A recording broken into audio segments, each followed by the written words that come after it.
Good morning to all. So आज हम लोग पढ़ने के वाले हैं, समझने वाले हैं एजुकेशनल जो इन्वायरमेंटल एजुकेशन जो पेपर है हमारे पास, उस पेपर का हम लोग क्या करेंगे आज, एनालिसिस करेंगे। क्या करेंगे? एनालिसिस करेंगे। ओके, सो मेरे पास अभी 4 पेपर है, हम लोग 3 पेपर का एनालाइज करेंगे। एनालाइज हम लोग जो क्वेश्चंस है उनको पढ़ लेंगे। ठीक है, तो क्वेश्चंस को पढ़ने के बाद हमको यह समझ में आ जाता है कि हमको क्या चीज़ पढ़ना है और क्या चीज़ छोड़ना है। ठीक है, सो ये DAVV के ही पेपर्स हैं। वैसे तो यूनिवर्सिटीज़ में जब सिलेबस एक होता है, जैसे इन्वायरमेंटल एजुकेशन इसका नाम है, ठीक है, सिलेबस यही है। अगर आपकी बुक का नाम यही है इन्वायरमेंटल एजुकेशन, तो पेपर जो होते हैं उसमें ज़्यादा डिफरेंस नहीं होता है, बिकॉज जो सिलेबस होता है वो सेम ही होता है। सो विदाउट वेस्टिंग टाइम हम लोग स्टार्ट करते हैं फर्स्ट क्वेश्चन से। ठीक है, इसका फर्स्ट क्वेश्चन क्या है? पर्यावरण शिक्षा की संकल्पना स्पष्ट कीजिए तथा पर्यावरण शिक्षा के कोई 4 सिद्धांत समझाइए। ठीक है, ये हो जाएगा हमारा फर्स्ट। फिर नेक्स्ट हमसे पूछा है कि इकोसिस्टम क्या होता है? बायोडाइवर्सिटी, फूड चेन और साउंड पोल्यूशन। मतलब ये जो हमको वर्ड्स दिए हैं सिलेबस में उनको करना है। मैंने सिलेबस का भी वीडियो बना दिया है, अगर नहीं देखा हो तो उसको देख लेना। ठीक है, उसके बाद है जैव विघटनीय, मतलब बायोडिग्रेडेबल और नॉन डिग्रेडेबल मटेरियल्स क्या होते हैं, ये आएगा। फिर रिन्यूएबल, नॉन रिन्यूएबल। अब मेरे को ये बताओ, ये फर्स्ट यूनिट में यही कि ये वर्ड तो लिखे हुए हैं, चीख चीख के बोल रहे हैं कि हम ही आएंगे, तो इनको तो हमको पढ़ना ही है। ठीक है, तो इसका मैं पूरा कोर्स करवा दूंगी आपको। जो जो पढ़ना है सिर्फ उतना ही पढ़ेंगे, बहुत ज़्यादा नहीं पढ़ना है। ठीक है, उसके बाद ग्रीन हाउस गैस इफेक्ट पढ़ेंगे। Okay, green house gas effect तो बहुत अच्छा सा है। where are we? Define greenhouse effect and list of gases responsible for the greenhouse effect. Write 3 measures to prevent greenhouse effect. अब ये चीज़ देखो, अपन को सिर्फ ग्रीन हाउस इफेक्ट नहीं पढ़ना, अपन को क्या पढ़ना है, उसके रिस्पॉन्सिबल गैसेस को भी पढ़ना है। ठीक है, फिर नेक्स्ट हमारा क्या है? इको क्लब क्या होता है? What kind of activities could be arranged by you in the eco club in your school. तो हमको इको क्लब का भी ज़्यादा नहीं, मतलब फिर भी जो टर्मोलॉजी है उसको हमको 150 शब्दों में तो पढ़ना ही पड़ेगा। उसके बाद पर्यावरण के जैविक अजैविक घटकों को सूचीबद्ध करो। ठीक है, जैविक अजैविक घटक को सूचीबद्ध करना है और इनके मध्य अंतर संबंधों के 4 उदाहरण देकर समझाओ। बढ़िया क्वेश्चन है, थोड़ा सा कॉन्सेप्चुअल है आपका। ठीक है, तो आपको समझा दूंगी इसको भी मैं। उसके बाद है जल संरक्षण और प्रदूषण नियंत्रण। वेरी गुड, यह आ गया अपना अधिनियम, जल संरक्षण तथा प्रदूषण नियंत्रण अधिनियम 1977 के 5 कार्य का उल्लेख करो। अब 1977 का तो अपने को सिलेबस में ही नहीं है, तो ये अपन छोड़ेंगे। ठीक है, उसके बाद पर्यावरण शिक्षा के संदर्भ में IUCN के 5 कार्य लिखिए। पर्यावरण शिक्षा संबंधित 2 केंद्रीय अभिकरण का नाम लिखिए। बहुत बढ़िया, ये भी अच्छा क्वेश्चन है। ठीक है, उसके बाद नेक्स्ट हम लोग फटाफट पढ़ेंगे और फटाफट देखेंगे। ठीक है, फिर नेक्स्ट आता है 9th वाला हमारा क्या है? ओजोन क्षरण क्या है, वायुमंडल में ओजोन की भूमिका, यह भी पढ़ लेंगे। मतलब जो एक एक टर्मिनोलॉजी जो हमको दी है उसमें, किसमें, सिलेबस में, उसको हमको कम से कम 150 शब्दों में तो लिखना ही है, पढ़ना ही है, ताकि हम लोग कहीं पे भी आंसर कुछ भी क्वेश्चन आए तो उतना तो हमको करना ही है। ठीक है, नेक्स्ट हम लोग आ जाते हैं।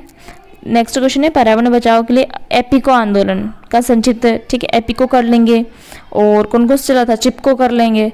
फिर वन्यजीव के विलुप्तप्राय प्राणियों के संरक्षण हेतु किए गए प्रयास, विलुप्त प्राय जो हमने ये भी पूरा की पूरा दिया हुआ है। ठीक है, इंडेंजर्ड स्पीशीज़ का। फिर पर्यावरण शिक्षण की विधियों को एकीकृत उपागम से क्या अर्थ है, ये भी क्वेश्चन में है। पर्यावरण क्षेत्रीय भ्रमण प्रसार गतिविधियाँ, ये को करिकुलम एक्टिविटीज़ है, कॉन्सेप्चुअल क्वेश्चन पूछ लिया। मूल्यांकन क्या होता है, योगात्मक, इसको हम छोड़ देंगे। ठीक है, ये जो होता है मतलब थोड़ा सा जो टफ है, पर्यावरण से जो बाहर निकल गए उनको हम छोड़ देंगे। ठीक है, फिर नेक्स्ट हम लोग आते हैं सेक्शन बी पे। सेक्शन बी पे क्या है? पर्यावरण शिक्षा के लक्ष्य और उद्देश्य। बहुत बढ़िया है, तो फर्स्ट यूनिट का क्वेश्चन आ गया कि पर्यावरण शिक्षा जो होती है वो क्या है, उसके लक्ष्य, उद्देश्य, महत्व वगैरह।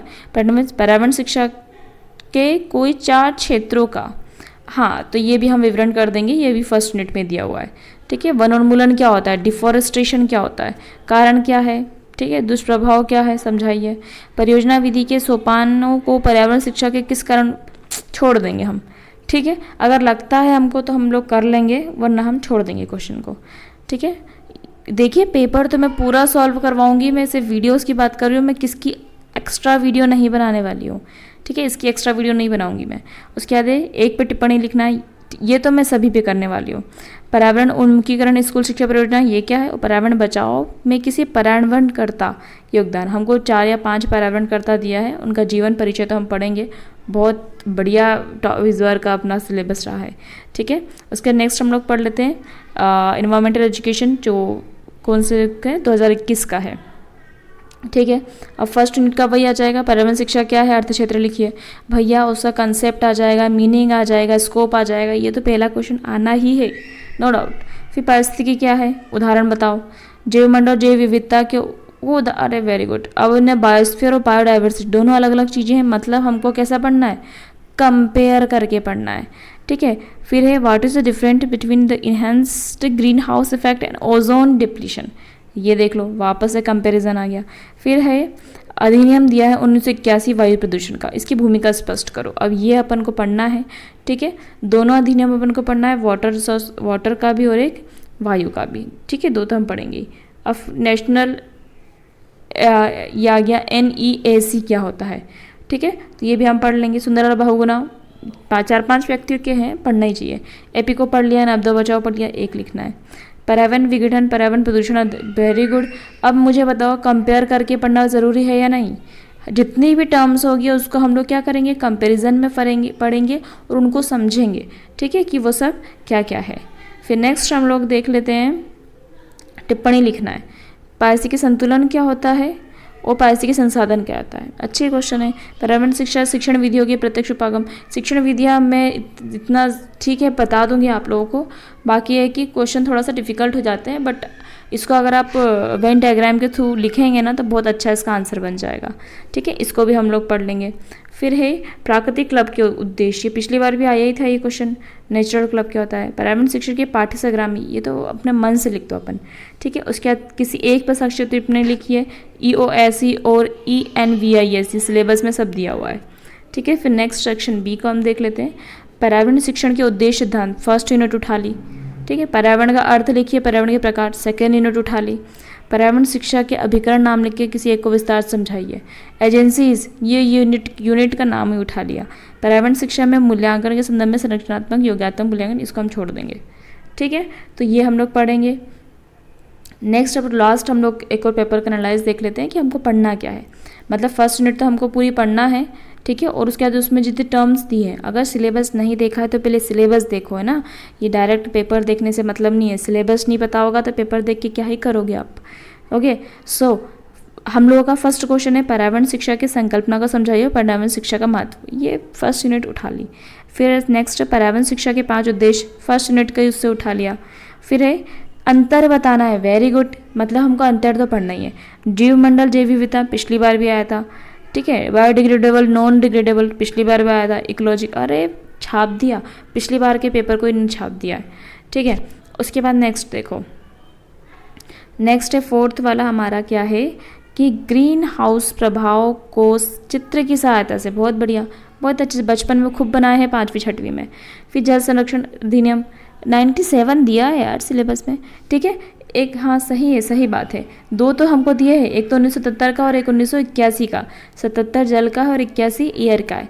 ओके, तो ऑब्वियस सी बात है, हमको सिलेबस में दिया है तो हम इसको पढ़ेंगे। ठीक है, और इतना कुछ नहीं है, हमको कितना पढ़ना है, क्योंकि ये लॉन्ग आंसर में नहीं आएगा, 150 शब्दों के लगभग पढ़ना है। अब 150 शब्दों में के लगभग पढ़ेंगे तो हम 100 शब्दों में लिख पाएंगे उस चीज़ को। ठीक है, फिर नेक्स्ट हमारा ओजोन परत के क्षरण के कारण क्या है। पर्यावरण शिक्षण में इको क्लब का पिछली बार पूछ लिया था कि उसका क्या मतलब क्या होता है। ठीक है, तो किसी चीज़ को हम लोग 150 शब्दों 200 शब्दों में पढ़ेंगे तो कंसेप्ट क्लियर हो जाएगा। NAEB क्या होता है, फिर पूछ लिया। चिपको फिर पूछ लिया। ठीक है, पश्चिमी घाट आंदोलन की व्याख्या, ये चिपको, एपिको, पश्चिमी घाट आंदोलन, नर्मदा बचाओ आंदोलन सिलेबस में है, बहुत अच्छे टॉपिक है, इसको तो हम कवर कर लेंगे। ठीक है, फिर है बौद्धिक मिलन से आप क्या समझते हैं। ये कुछ चीज़ें जो है ना, जैसे इंटेलेक्चुअल मीट्स क्या होती है। ठीक है, तो ये चीज़ें आप सभी ने नहीं पढ़ी है। ठीक है, तो इसको एक बार हम देख लेंगे, अगर बाई चांस कुछ क्वेश्चन में आपको नहीं बन रहे, 11 तो करना ही है, कुछ एक आधी करना है तो कुछ तो लिख पाओ। ठीक है, फिर टिप्पणी लिखना है सॉइल इरोशन पे, डिफॉरेस्टेशन पे, बढ़िया क्वेश्चन है। एक as an environmental teacher which type of co curriculum activities do you, तो आप कौन सी पार्टी से आगामी क्रियाओं का आयोजन कराओगे, सोच के लिख सकते हैं, पिछली बार भी क्वेश्चन आया था। ठीक है, प्रभावी बुद्धि मंथन क्या होता है, प्रभावी बुद्धि मंथन।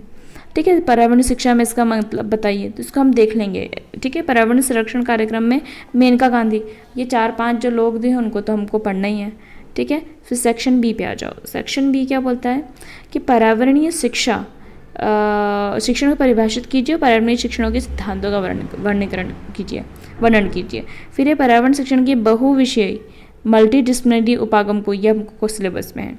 फिर निम्नलिखित में किसी दो पर टिप्पणी लिखना है।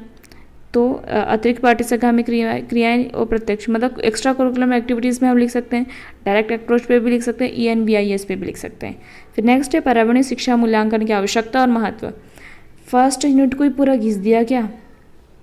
ये भी फर्स्ट यूनिट है, ये भी फर्स्ट यूनिट है, सब तो फर्स्ट यूनिट में उन्होंने पूरे सेक्शन बी को ख़त्म कर दिया है। ठीक है, सो ये हो जाएगा हमारा। और सिलेबस हो गया, सिलेबस नहीं पेपर हो गया है। एक और पेपर है मेरे पास 2017 का, पर इतना हम लोग डिस्कशन नहीं करते अब 17 पे भी। ठीक है, सो आई होप आपको समझ में आ गया होगा कैसे क्वेश्चन आ रहे हैं। तो हम लोगों को पढ़ना क्या है, पहली बात तो फर्स्ट यूनिट को पूरा कवर करना है। सेकेंड चीज हम लोग क्या कवर करेंगे, जितनी भी टर्म्स दी है, जितनी भी टर्म्स हमको दिए वो हम लोग कवर करेंगे। ठीक है, चाहे वो इकोसिस्टम हो गया, बायोडाइवर्सिटी हो गई, ठीक है, जैव मंडल हो गया, ओजोन क्षरण हो गया, मतलब जितनी भी टर्म्स दिए वो हम लोग पढ़ लेंगे। ठीक है, उसके बाद हम लोग 5 व्यक्तियों को पढ़ेंगे। ठीक है, जिन 5 व्यक्तियों के नाम हमको दिए हुए हैं। उसके बाद हम लोग 2 एक्ट पढ़ेंगे। क्या पढ़ेंगे? 2 एक्ट पढ़ेंगे। एक 1977 का जो वाटर का है, एक 1981 का जो वायु का है। ठीक है, उसके बाद हम लोग क्या पढ़ लेंगे, मतलब इतनी चीज़ें तो हम लोग पढ़ लेंगे, टर्म्स पढ़ेंगे, 5 व्यक्ति पढ़ेंगे, 2 एक्ट पढ़ लेंगे। और हाँ, वो तो कॉमन सी चीज़ें जो है, जो हम लोग सालों से पढ़ते आ रहे हैं इन्वायरमेंट में, 6वीं 7वीं 8वीं से माध्यमिक कक्षाओं में पढ़ा है हमने, इतना इन्वायरमेंट उतना पढ़ लेंगे। ठीक है, और इसके अलावा रहे हमारे सिद्धांत, तो सिद्धांत का अगर हमको टाइम मिला तो हम लोग उसको भी कवर कर लेंगे। ओके, सो मुझे आप लोग बता देना कि आपको मतलब अभी जैसे मैं पढ़ा रही हूँ वैसा पढ़ना पसंद है या फिर कॉपी से पढ़ना पसंद है, तो मैं उस हिसाब से आपके लिए वीडियो बना दूँगी। ठीक है, अगर ऐसे ही पढ़ना पसंद है तो मैं PDF ही बना के पढ़ा लूँगी। ठीक है, मुझे कोई प्रॉब्लम नहीं है। और बाकी तो हम जो क्वेश्चन पेपर है उसको सॉल्व करेंगे ही, जो कि मेरी वेबसाइट पे आपको मिल जाएगा। और वेबसाइट जो है मेरे चैनल के अबाउट में देखना, लिंक आपको मिल जाएगी। ठीक है, पाठशाला पाठशाला है। ठीक है, पाठशाला 44 भी लिखोगे तो आ जाएगा उसका। So thank you for watching my video and मिलते हैं नेक्स्ट वीडियो में।